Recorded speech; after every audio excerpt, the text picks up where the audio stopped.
Introducing Kicking Back with the Cooks, presented by Woodhouse. 18 brands, 16 convenient locations, simplified car buying to save you time. Shop, finance, and buy online at woodhouse.com. Here's head coach John Cook, along with your host, Lauren Cook West. Welcome back.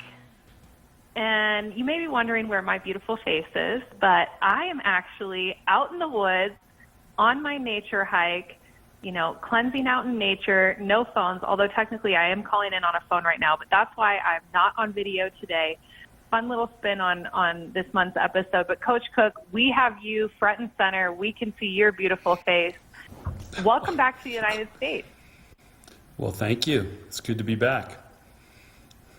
Before we get into volley talk, because I feel like the last episode we literally talked about everything from A to Z about your Brazil trip. So before we get back into volley talk, I want some life updates because you have some major life updates.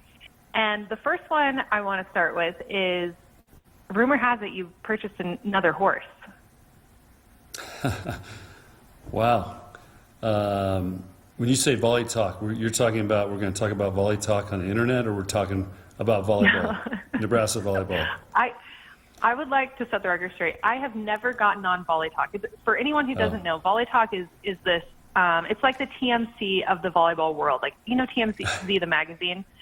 That's what Volley Talk is. It's an online internet gossip site about all things volleyball. And half of the stuff on there, from what I've heard, is incorrect. I don't know if anything has ever been correct on that website.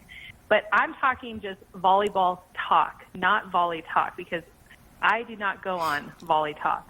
So we'll set the record straight there. But we also need to set the record straight on this rumor. Have you purchased another horse? That is correct. I did purchase another horse, Reggie, who's in Ashland, Nebraska right now. He's awesome. Reggie and I are buddies. So I did purchase another horse, and because I got, the Bud and Reber up in Wyoming, so I got to have a horse to ride in Nebraska. So Reggie's living the life right now. Got him a nice fly mask, got him some new boots, and he's a happy boy. He's not working as hard especially when I'm traveling. He doesn't have to work as hard before I bought him. And how does Bud feel about this? Have you talked to Bud? Is he okay? Do you feel a little jealousy? As long as Bud's with Reba, he's fine. Now the question will be when they all get together. We'll get together, but what the Cowboys tell me is the mare, who's Reba, always settles it. Wow, you'll have to get that on video and post it online and let us know who ends up winning. Yeah, Reggie's coming to Wyoming later in mid-July. Okay, perfect. We'll get a video posted online to social media. Speaking of horses, I also heard a rumor that you were roping with some roping guru down in Kansas or Oklahoma or somewhere south of Nebraska. That is also true. Boy, rumor mill's flying.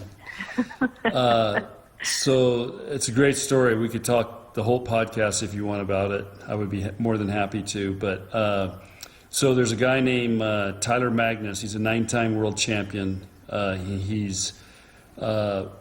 So long story short, I went down and spoke in the beginning of May at Merck Animal Health and on a leadership thing, and then with all their people that work there. Through a connection, Justin Wells, who's a former vet out in Scottsbluff, Nebraska, and he now works for Merck. And anyway, he said, hey, part of this deal is if you want to come down and you can, on Scott City, Kansas, Tyler Magnus is going to do a 2-day clinic for some of the guys that work in the feedlots and so on. But then the third day, he's invited us to stay an extra day, and you're welcome to come down. So I'm like, great. And ironically, when I first started watching videos on roping, I'd watched some of his videos, and I thought, okay, this guy's a great teacher. He's a great coach. And then all of a sudden, here I got a chance to go spend the whole day with him and rope. So I did it, and the guy I bought Reggie from, we drove down 5 hours to Scott City, Kansas, in the middle of nowhere. I couldn't believe there's so much of Kansas with nothing. And anyway, but this cool little indoor arena down there, and spent the whole day working with Tyler Magnus and roping steers with some other people, and great day. But one of the reasons I wanted to do it was I wanted to be coached by somebody, and he's an excellent coach, and the way he worked with me just continues to reinforce how I try to want to work with our players and what works best for them. Because in roping, you can't get really mad. You got to work with your horse. It's stressful. It's fast. And what was new about it, this was an indoor arena at the fairgrounds in Scott City, Kansas, and it was smaller than what I'm used to. So everything happened twice as fast. So great day. And anyway, I got to have lunch with him and his daughter, Ruby. And Ruby's 21 years old, great basketball player, was recruited to play in college, and they live in Texas. And anyway, she's going to be a world champion roper, and got to watch her rope. And I mean, she's on a whole nother level. So she roped with us, and so it was just a really cool day, and they knew all about me as a coach and coaching volleyball, and so we had a great time. When you say world champion for roping, are they competing across the world in roping competitions, or is that just within the United States? I think it's more just within the United States, just like kind of like if the Chiefs win the Super Bowl, they're world champions. I think because I think there's athletes from other countries that come in and compete. So that's why I think they call it the World Championships, and I think that's all held in Vegas at some point. And you have to qualify to get there, and then of course if you win it, it's a lot of money, endorsements, just like any other professional athlete. And I had lunch with her, and I asked her point blank, because when I talk to recruits, same thing. What's your goal? What's your dream? She goes, world champion. And she made a believer out of me. She didn't even hesitate. Well, hopefully we're able to see that someday. As if 3 horses weren't enough, you've now added another animal to your pack, a dog. So I'll let you take us through that story and how that all came about.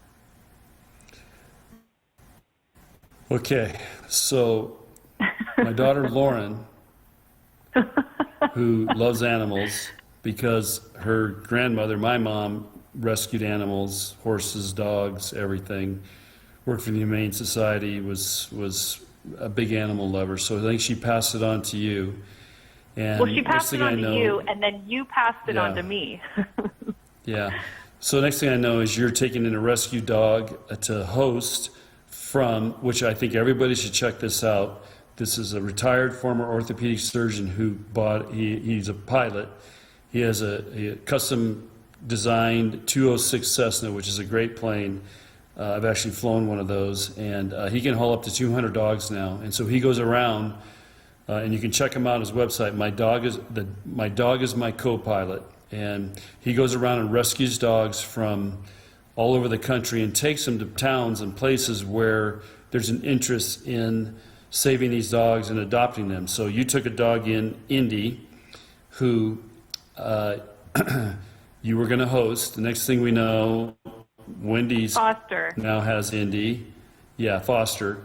And waiting for somebody. So Wendy's ready to adopt this dog, and we were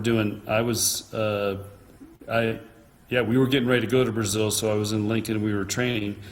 So we're doing Zooms with Indy, and I fell in love with Indy, and then, of course, 2 days later, Lauren decides to adopt Indy. So whoever was waiting on Indy didn't get Indy, and you took Indy, and Indy's a great dog. Well, ironically, again, how the universe works, and I think my mom's coordinating all this, is you get a call to host another dog who's named Daisy. And Daisy was came in on the same flight into Driggs, Idaho, right, Lorna? They fly into Driggs, I think. And yep. So they came from Texas, and he flew into Driggs, Idaho, and then they go to a shelter in Jackson, Wyoming, Jackson Hole area. Yeah, so he brought 17 dogs on that, and everybody got placed. Well, Daisy got placed with an older couple, and anyway, I guess she hurt her knee somehow after about a week, and had to get surgery, so she's like, I can't handle Daisy and do all this. And so you kind of took, or you and Wendy kind of took Daisy back in. So we were hosting, I think Daisy ended up at our house, and we were hosting Daisy. And again, I think I was in Brazil at the time, and all this is going on.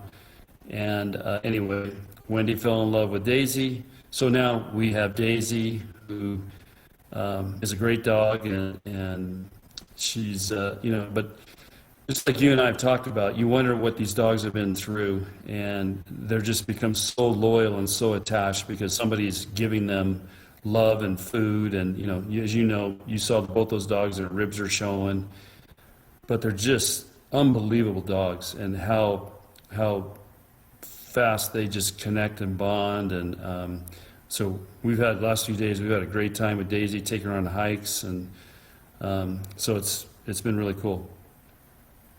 I always say we don't deserve dogs because these poor dogs have, who knows, I mean, I don't even want to know their story and where they came from, but they were both on the list to be euthanized, and that's one of the reasons why they were picked up from Dog is My Co-Pilot. Is he finds, he goes to these kill shelters that are overcrowded and tries to find dogs that are about to be euthanized to save them. And anyways, I also, you left out two key parts of that story.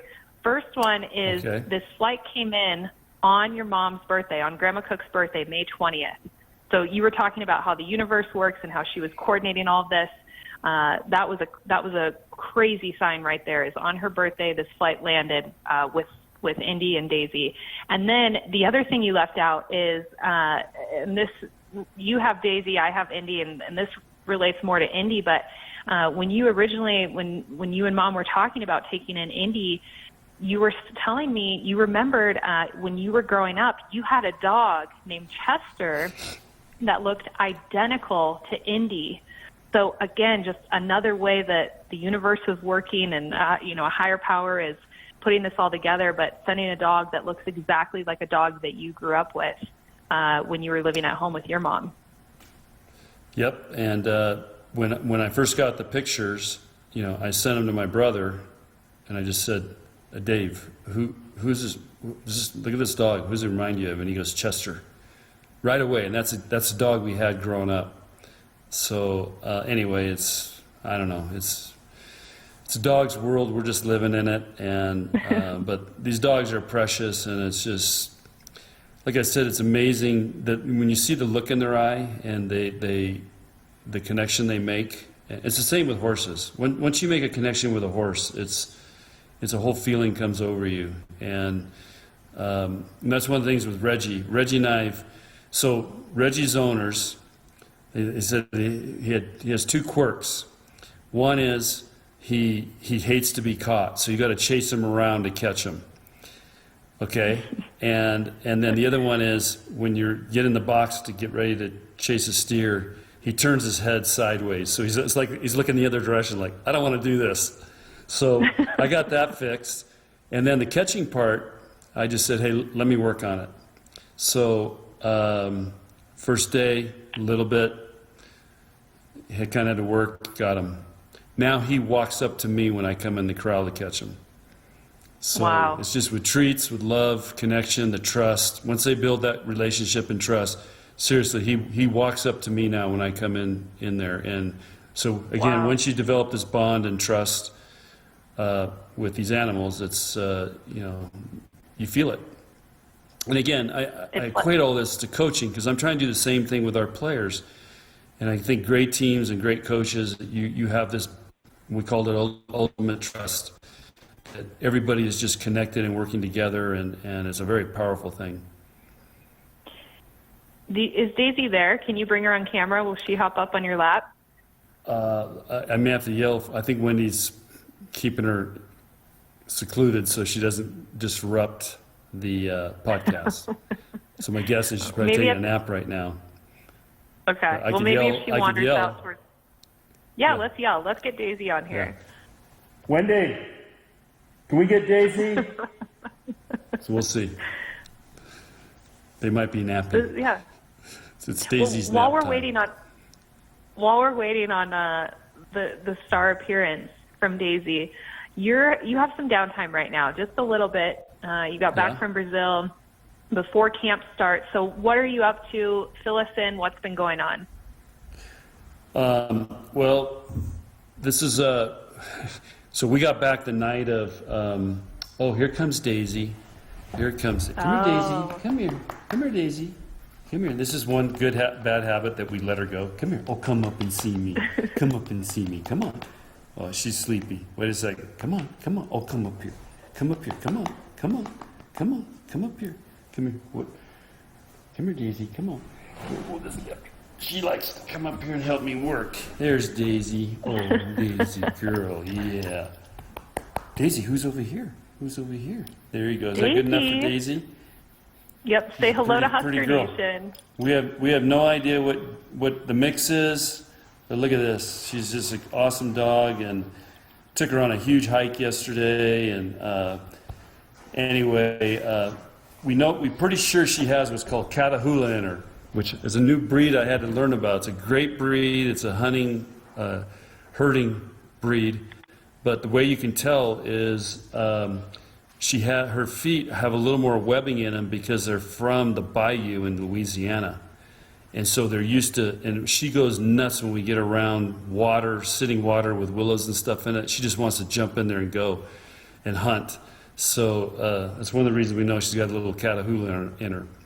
So Lauren, we return on June 14th in the evening from Brazil. And starting that night at 12:01, we could start calling recruits, the class of 2025. And so we've been full nonstop Zoom calls, talking to recruits, visiting some gyms and practices. So it's been pretty hectic. And right now the AAUs are going on. Jalen's been down in Orlando. Kelly goes down there, I think, the next day or two. And then the Junior Olympics will be in Chicago here starting next week, and we'll all be going there to recruit. And so anyway, if you follow the news, you can sense that there's been a lot of interest in Nebraska volleyball from recruits. And so it's been fun getting to know these kids, because we've been recruiting them for a couple of years, watching them, but we've never been able to talk to them. So I really enjoy this, because we're meeting these new recruits. We're meeting their families and learning about them. And of course, we've been watching them for 2 to 3 years. So it's a wild time. Otherwise, it is an off time for us. We don't have camps in June this year because of Brazil. So it's going to be recruit. We get back, start Dream Team Camp on July 8th, I think.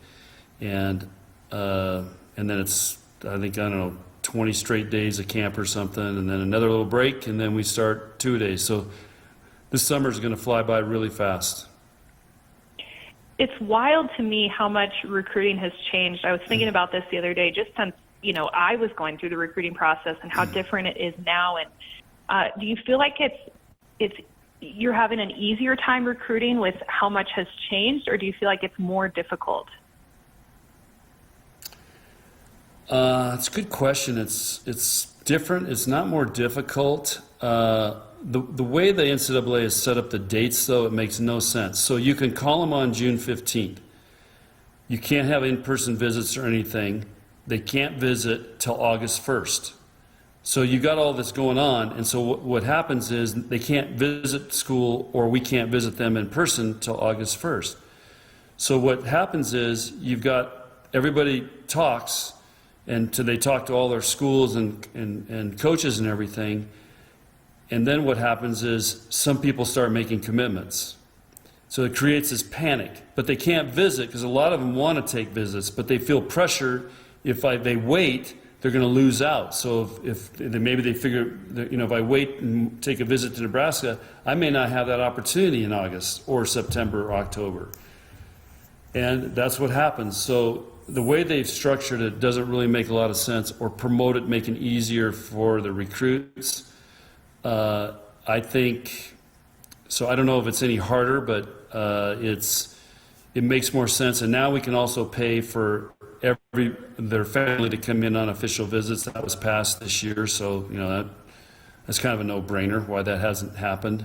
But nobody can really visit till August 1st, but kids are making decisions every day, and it just creates this panic button amongst all the recruits. And then the coaches start doing this. They'll say, okay, I just lost that recruit, so I'm going to deadline this recruit and say, hey, you have till 5 o'clock tonight to make a decision. Take it or leave it. Okay, this is a 15-year-old girl making a huge decision and still 2 years away from even getting to college, and they have to deal with that pressure. So, but coaches are trying to protect their programs, and so it's I don't know, it's kind of, it can get pretty ugly fast with some of these recruits. And then you got some recruits saying, hey, you know what? I'm taking 5 visits. I'm taking my time. So you want to hang in there, great. If not, see ya. So there's some families and recruits that will do that as well. So then you got to decide, do you want to wait? But you might lose out on everybody else. So it's like playing poker in Vegas. Yeah, it's also the ripple effect. When one player commits, then it seems like a handful more. But it's almost like they need to reverse it and allow them to make their visits first. So maybe you do visits in June, and then starting in August, that's when coaches can actually go in and say, hey, we want to offer you a spot. And they've already had their visit. They've already had time to discuss with their family and think about what they want to do. And then they get those offers from those coaches. I don't know, that may be a worse idea, but to me, in my head, that almost makes more sense, because then you're allowing those families and those kids to really get to know the school and fall in love with it, and then make a decision from there. Lauren, I couldn't agree with you more. Like I said, the timing. Football's changes, so they can make official visits and they can talk to them earlier. Basketball has different rules, but for volleyball and really women's soccer, these rules make no sense, because we're the first ones to play, starting in the fall. And anyway, it's, this June 15th, right in the middle of AAUs and Junior Olympics. So all these kids are also traveling around playing in the championships. And so I don't know. It seems like there could be a better way to do this. Another big change in the volleyball world is adding this third assistant position. Correct me if I'm wrong, but they took away the volunteer position, they added the third assistant, and you took full advantage of that and hired Jordan Larson, who is a very impressive hire. So explain her setup and the process and what all happened to get her in that position. Yeah, so we were always allowed to volunteer. So like last year, we didn't even have a volunteer because it's hard. How do you find somebody that's good, that can coach, and is going to do it for free? So you typically, volunteers are a young coach trying to get in, but our program for that is our grad assistants. They get to be around our program and help, but they're also getting their master's degrees. So that's kind of the way it's worked. So there's several times we've never even had a volunteer because it's hard to find people. Well, the NCAA decided, hey, if you want to, this is up to each school, you can pay that volunteer now. So then it becomes an extra coaching position. And that's across all Olympic sports. Now, each school and each sport have to decide, are you going to make that financial commitment to pay that volunteer coach, or you can just keep him as a volunteer? Well, at Nebraska, we were fortunate enough to be allowed to pay that position, so it adds another paid coach. They can do everything. They can recruit, coach, do everything. And then I've been talking to Jordan for years about coming back to Nebraska and coach. And anyway, last fall, when she came in to train with us, I could tell how happy she was here. She kind of wants to settle in Nebraska. So I said, hey, this might be coming down the pipe. Think about it. And then I think it was approved or almost finally approved in January. And so we continued to talk, and she's now an assistant coach. Now, she's not full-time right now. Because she's still continuing to play, and her goal is to go through Paris. So she's basically once all that's over, she'll be a full-time coach here, and she's basically a year out from Paris right now, and but she'll be with us most of the fall, and the spring is yet to be determined what her schedule will be and if she'll play overseas or not, or play in the United States. But we don't need her for coaching beach because you can only have 2 coaches in beach. So I don't know if that's, we haven't got that far. So maybe I'll be the volunteer paid for beach.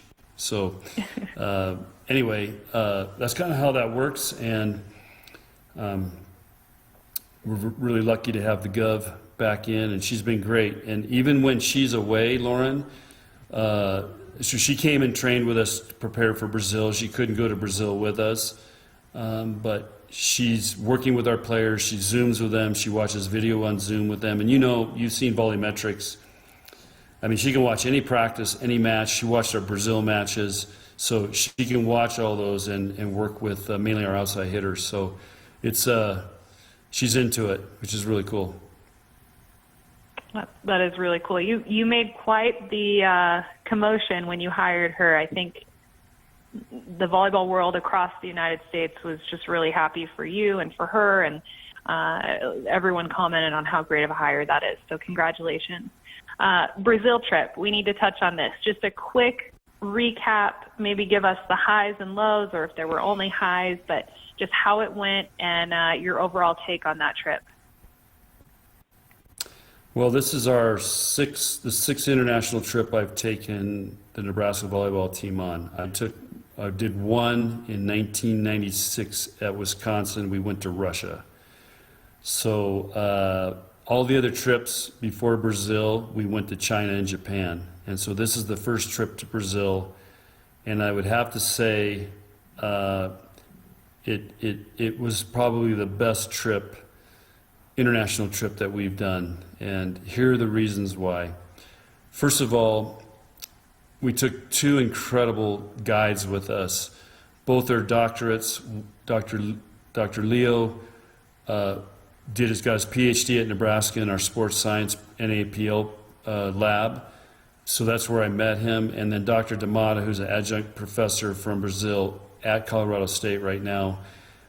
And these 2 guys were incredible. How they threw us into the Brazilian culture, took us places, and got us it was just an amazing experience. And the Brazil people, they love 3 things. So it's pretty easy. They love food, they love music and dance, and they love sports.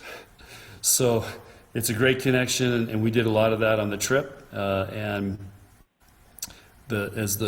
I heard from our players, their verticals were down when they got back because the food was really good. And then we got to go to some incredible places volleyball-wise. And then one of the reasons I've never gone to Brazil is typically their downtime is in the summer, which is their winter, and the players are kind of off. And then there really wasn't a lot of tourist-type things to do. You go to Japan and China, I mean, there's world-class, great city, Forbidden City, the Great Wall of China, and some other terracotta soldiers. There's just incredible things to do, the bullet train. And I never thought Brazil had it, but we went to 2 unbelievable, world-class, one, and you saw if people followed, they saw the pictures. Christ the Redeemer was incredible, and then the Sugarloaf Mountain, which is you take these trams and go up, and it was unbelievable.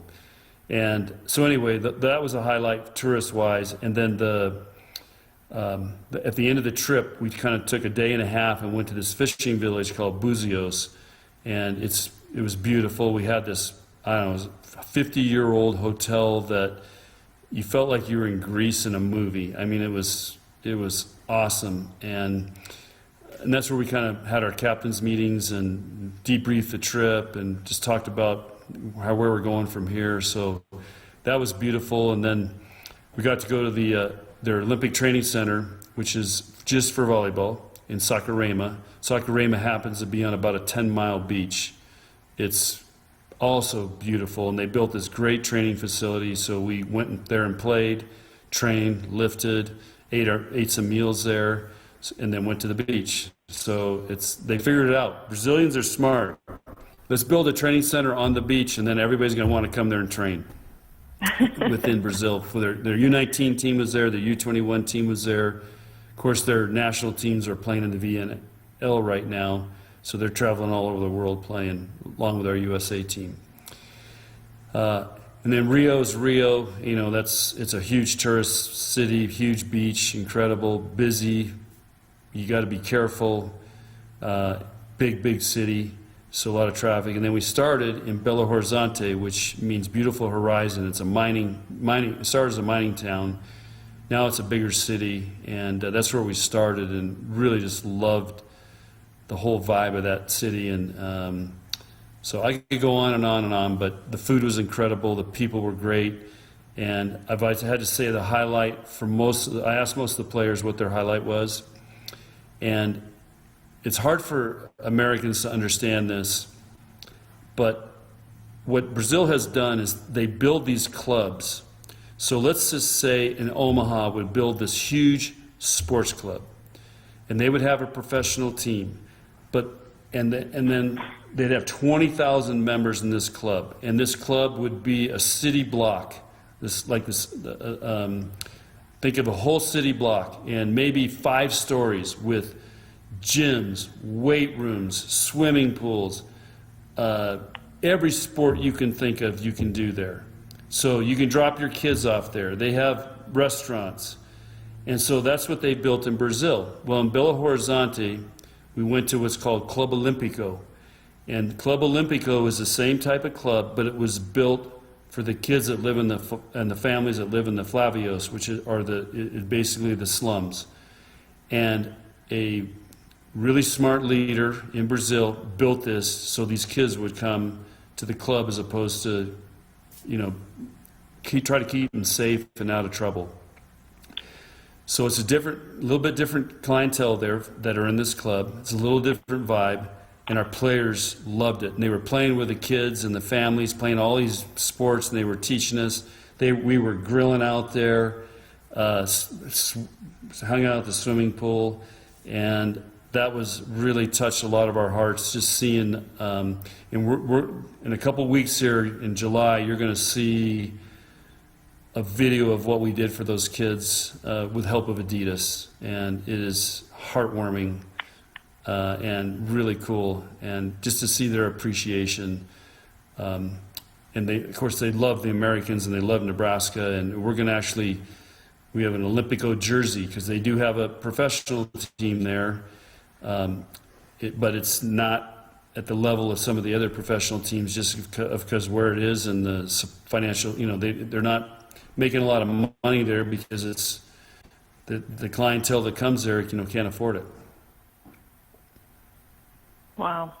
It's a really cool story. And on the way home from Brazil, you named captains, and you did it in a really cool way, and I'm sure everyone's heard about it or read about it, and you had the pilots of the plane come back and talk to Lexi and Merritt and tell them that they're going to be the captains for this upcoming season. But I want to know how you decided on captains. Was it a team vote? Was it a staff vote?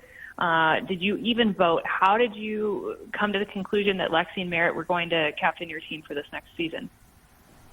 A really good question, and it's something we always struggle with, how to do it. So what we did this year, since we have 6 new players out of 14, we have no seniors, so we thought, okay, we got to figure something out here. So we started leadership classes and throughout the whole semester, and anybody who wanted to go to those classes could. So everybody showed up, and then everybody one night got up and talked about why they want to be a captain in Nebraska volleyball. So we're trying to make this really special and important, and so we continued to talk about it, and then we went to Brazil. So in Buzios, this little fishing village where you could film a movie there, you could take your honeymoon there. It's just this incredible little area that's just, I don't know. It's you feel like you're in a movie. And so sitting overlooking the Atlantic Ocean with these ships out there, boats and stuff, we'd met as a team for a couple nights, and so on the last night we said, okay, there's 6 people that we feel like and have expressed a lot of interest and really want to be captains, and so now is your time to get up and talk in front of everybody. And it wasn't just our team. This was Lindsay was there, Gina Johnson, who's from our compliance, went with us, the Brazil guys. And so, and again, this was out on this overlooking the ocean and this beautiful little, I don't know, place where you sit out there under umbrellas, but you're up, kind of up high above the ocean. And so they all got up and did an incredible job. And then we had the next day, as we had a night flight out. So next day we met with each player and asked them, okay, who do you want your captains to be? And then the ones that actually got up and spoke, we asked them, okay, we assume you would vote for yourself, so who would you want with you? And so anyway, it became very clear cut, even though there was a lot of love spread on that, and a lot of respect for these girls getting up there and talking. But Merritt and Lexi kind of was a pretty unanimous feel for that they were going to be the leaders on this team. And so anyway, we didn't tell them. We have a 4-hour bus ride to get to Rio to get on the plane. Again, you fly overnight. So you leave at 9 o'clock at night and you get into Houston at 6 in the morning. So I asked, when we got on the plane, I was in seat 1F, which is the very first seat of the plane. It's called Polaris. And you actually have a bed you can sleep in, because I can't handle overnight flights. And so anyway, I asked the guy in charge of the purser, they call him, and I said, hey, we got the Nebraska Volleyball team and we got 2 captains. Do you mind announcing it? And he said, okay, we'll see. So we take off and we get going, and I'm thinking, okay, he's not going to say anything. Usually you do it at the beginning, before you take off. So I thought, okay, that didn't work. So we're about an hour and a half into the flight, and the captain comes back to my seat and says, hey, I hear you got a couple captains on here. He goes, I'd like to tell them personally. I go, are you serious? I mean, you don't have to do that. And he goes, no, captain to captain, I want to talk to him. So I gave him the names, and he has this iPad, and he looks on the iPad for Merritt and Lexi. He goes, oh, okay, 37A, 37B, they're sitting next to each other. I'm going back. So they didn't have any idea. So here comes the captain back, and they think they're in trouble or something's going on. And he sits down and has to talk to them about being captains and how important it is. And they talked about it several times now, so it was a really cool deal. And that's how they found out. Wow. See, I thought you had thought of that all on your own, but really we need to give credit to the flight attendant. Yep. Yeah, because he talked to the captain, and I think the captain said, we're not going to announce it. He goes, I'm telling them. And, wow. And these guys, if you followed my Instagram or my Twitter on the flight down there, this is another crazy story. On the flight down there, I walk in, again, I had 1A on that flight. And this is a 9 o'clock flight out of Chicago to Sao Paulo. And I walk in, and the captain's sitting up there, and he goes, hey, it's Coach Cook. I'm like, wait a second. And there's 2 other guys, it's a 3-person, and it's Dreamliner, beautiful, awesome plane. And he goes, hey, come on in here. So I go, okay, well, how do you know me? He goes, you're the Nebraska volleyball coach. So I just figured, okay, he knows we're on the plane or whatever. And he goes, hey, you're a legend, man. He goes, I've seen you recruiting all the time. I go, oh, you got daughters that play? He goes, yeah, I got daughters that play. I got a daughter that's coaching in college now. So he goes, sit down. He puts me in the pilot seat. And so we start talking. He's got his other guys up there. Anyway, he's a volleyball dad. So he's seen me in several tournaments. And, his daughters we didn't recruit, but they played at, I think one's playing at Miami of Ohio or somewhere. And the other one is coaching at South Alabama and played at South Alabama. And so anyway, we just hit it off. So I go, is it okay if I take pictures in here? And he goes, oh, yeah. So he's like, and then I took pictures with all the pilots. And so anyway, that was, because everybody's texting me like, how the heck are you sitting in the Dreamliner pilot seat? I thought that happened. I thought that was like a special treat because you hit 1,000,000 miles. No, that's also happened on that flight. I hit 1,000,000 miles on United. So they did a big announcement. They gave me a gift bag and made a really big deal about it. Though the pilots they didn't know. They didn't know that. That's more the purser and the stewardesses or the flight attendants that are there. So they made a really big deal. And in fact, they made a big deal when we checked into Omaha Airport. I had to take pictures of all the people that worked there because they knew I was going to hit 1,000,000 miles on the flight to Sao Paulo. So this is turning into a Joe Rogan 3-hour-long podcast because we have so many stories. I know. Well, it's great stories though. You have told a lot of stories, and it's now time for lesson and confession, and I'll let you skip the confession because of how many stories you've told today. But do you have any lessons? I think that's a great question. What I learned on this Brazil trip is I don't care where you go in the world, there is a human connection if you find it. And just connecting with the Brazil people, and if you open yourself up to it, it's almost, you feel like I feel like I'm part Brazilian now. And I would go back there in a second and just continue to experience Brazil culture. But I think the lesson for our players was they learned about a new culture. It's really cool. There's really cool people out there. Even though we're told how unsafe it was and we couldn't go out, we couldn't let them go on their own.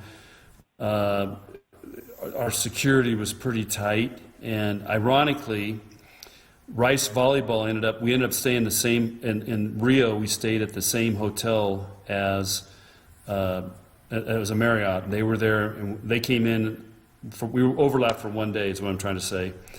And their coach was out on her own, and sure enough, this guy jumped her and ripped the necklace off of her. So I'm sure that shook her up. But there's just this human connection that people have and want, and they want to share it with you. And I could tell you so many stories about that would complement that, but I think the biggest lesson is that I'm trying to be a great roper, and there's good video on me. I'm roping at dinner in the mall while the girls are eating. I'm over there practicing with the bands we use to stretch out on and roping. So there's the lesson. Never stop roping. My lesson is adopt, don't shop. So if you're looking at getting awesome. a dog, adopt it. Do not go to a breeder. A rescue dog, I can't even put it into words, but they will change your life. Lauren, I would have, for my entire life, I would have disagreed with that until Daisy and Indy showed up. They're incredible. And and again, I wish you and I have talked about this. I wish we could just be in their heads, like, what the hell's gone on? And I noticed with Daisy, for example, put on a cowboy hat and it freaked her out. So then you start wondering, like, okay, what the hell in her life is causing her to freak out over a cowboy hat? So I put it by her bed and everything, so now she's used to it. But anyway, it's just, that's a great call by you. Wait a second. Did you set the hat on a bed? Because that's by bad her luck. bed that she lays. No, I set it on the chair next to it. Yeah, it's not bad luck. Okay. I thought we were going to... No, you have to burn... I think you have to burn the hat if you've set it on the bed. No, I set it on the chair next to her little bed she lays on. Just so... And that's what we talked... We Googled it, what to do. Not the things that scare them. And that was one of the things. You just set it there, give them treats, and put the hat there. And so... No, it was on the chair. We're good. Well, I'll tell you this. Shelters right now are overcrowded, so if you're looking at getting a dog, go to your local shelter, and even if you can just foster for a few days, foster, adopt, do whatever you can, and just think if people adopted and didn't shop, then breeders wouldn't continue to breed, and then we wouldn't have this overpopulation of dogs. Yeah, it's pretty sad. But people should check out my co-pilot. My dog is my co-pilot. I mean, think of what this guy's doing. I mean, I've been following him. I mean, he flies all over the country in a Cessna 206. That's a single prop engine plane. And think of the love in his heart for dogs and what he's doing. Maybe that's what you should do when you retire, is join him and fly around and save dogs. That'd be awesome. We should get him on the next podcast, Lauren. See if you can do that. There we go. I don't know how he relates to volleyball, but maybe we'll look into that. Anyways, thank you to all of our listeners for your continued support. A big thank you to Cole Hartman for producing this one, your first time producing Kicking Back with the Cooks. So thank you, Cole, for making this go seamless. And Coach Cook, as always, thank you so much for your time. And I'm going to get back out in nature. You should too. Turning off my phone, and I'll be hiking up a mountain. So we will see you all again next month. And as always, go Big Red.